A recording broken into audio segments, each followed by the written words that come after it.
સિહોરીમાં check bounce કેસમાં એક શિક્ષકને 1 વર્ષની સજા અને 60 લાખનો દંડ ફટકારતી સિહોરી કોર્ટ। કાંકરેજ તાલુકા રાણકપુર ગામના ફરિયાદી પુનુભા વાઘેલાએ પાટણ જિલ્લાના સમી તાલુકાના બાસ્પા ગામના એક સરકારી નોકરી કરતા કર્મચારીને પૈસાની જરૂર હોવાથી મિત્ર ભાવે મદદ કરી, જેમાં આરોપી યોગી મહાદેવભાઈ ખેમાભાઈ જેઓ બાસ્પા તાલુકો સમી મુકામે શિક્ષક તરીકે નોકરી કરતા હોય, ફરિયાદી વાઘેલા પુનુભા શાંતુભા રહે રાણકપુર વાળાના મિત્ર હોય, મહાદેવભાઈને ઘર કામે પૈસાની જરૂર હોય, જેથી પુનુભા પાસેથી તારીખ 15/1/2021 થી તારીખ 26/8/2022 સુધી ટુકડે ટુકડે રૂપિયા 30 લાખ લઈ ગયેલ હોય અને આ રકમ પુનુભાને તારીખ 16/9/2022 રોજ ચૂકવી આપવાનો વાયદો કરેલ હોય અને તારીખ 16/9/2022 રોજનો પુનુભાને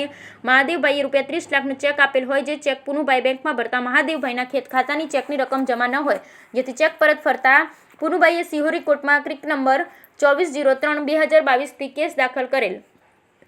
જેમાં પુનુભા તરીકે વકીલ શ્રી આર.કે. મંસૂરીની ધારદાર દલીલો માન્ય રાખી સિહોરીના જજ પી.બી. પટેલ સાહેબે મહાદેવભાઈને